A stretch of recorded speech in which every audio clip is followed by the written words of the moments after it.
Bismillahirrahmanirrahim. Yang ketiga adalah taukid, yaitu penguat arti.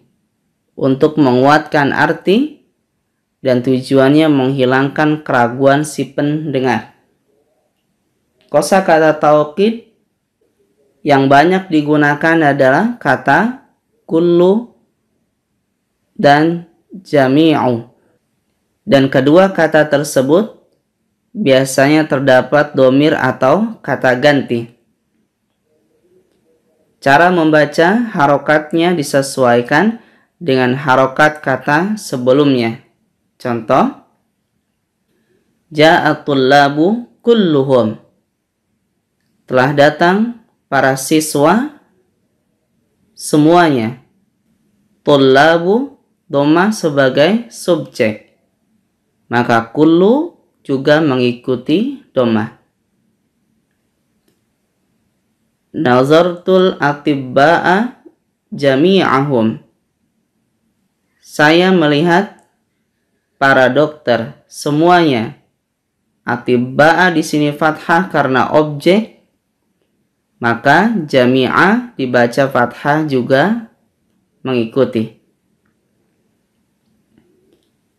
Jalastu ma'ad duyufi kullihim. Saya duduk bersama para tamu semuanya. Duyufi kasroh karena diawali dzaraf, maka kullinya juga mengikuti kasroh. Ini adalah yang dikenal dengan taukid. Yang keempat adalah badal.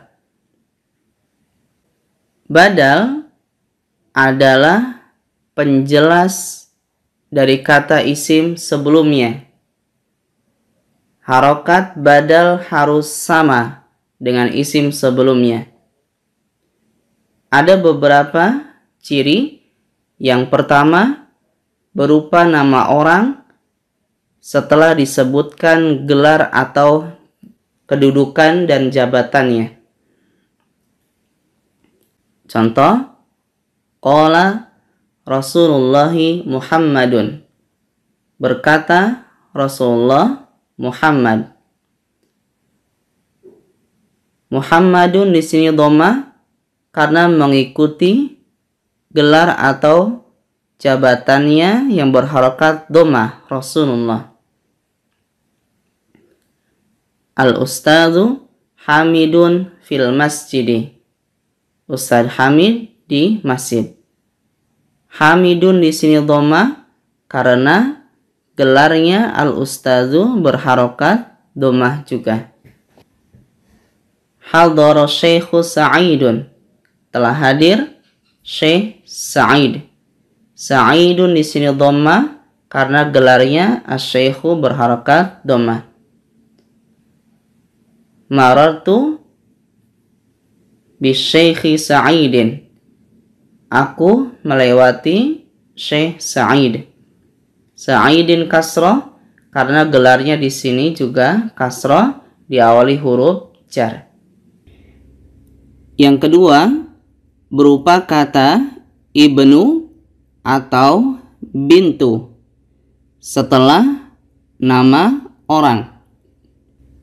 Contoh, hadza Hamzatu bnu Abbasin. Hamzah di sini dhammah sebagai predikat dan ibnu mengikuti harokat hamzah menjadi dhammah. Hadhihi Aminatu bintu Yasirin. Aminatu di sini dhammah sebagai predikat, bintu mengikuti kata aminatu. Inilah yang disebut badal. Dan ini juga sebagian ahli bahasa yang lain mengistilahkan sebagai na'at atau sebagai sifat. Jadi boleh kita sebut sebagai badal, boleh juga disebut sebagai na'at atau sifat. Selanjutnya biasanya berupa kata-kata berikut yang bersambung dengan domir, yang berfungsi menunjukkan sebagian dari kata yang disebutkannya. Ya, walaupun susunan ini jarang, seperti nisfun, juz'un, dan seterusnya. Contoh, akaltul khubza nisfahu. Aku makan roti setengahnya. Nisfa fathah karena menjelaskan kata khubza. Qara'tu al-kitaba sulusahu. Aku membaca buku sepertiganya. Sulusa di sini fathah karena al-kitabanya juga fathah, menjelaskan. Nah, selanjutnya badal berupa penjelasan dari isim sebelumnya. Dan untuk yang ini, cara menentukannya harus memahami betul susunan kalimat dan terjemahnya dalam bahasa Indonesia. Kita ambil contoh surah Al-Fatihah.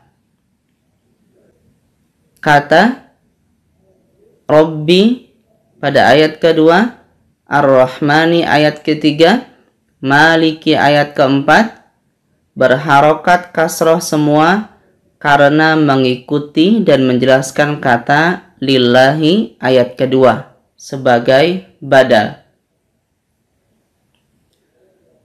Kemudian kata sirata pada ayat ketujuh berharokat fathah karena mengikuti dan menjelaskan kata as-siratal mustaqimah, ini badal.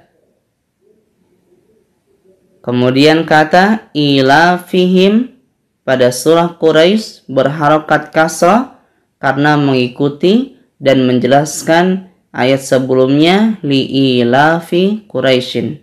Inilah badal. Ya, begitu juga dengan contoh-contoh di bawah ini. Ini adalah gambaran badal sehingga harokatnya mengikuti. Hamidun ilmuhu, Rabbukumullahu, Allah ke Rabbu, Rabbahu ke Allah, fathah, bil qadari khairi ke bil qadari. Inilah gambaran badal. Walhamdulillahirabbil alamin.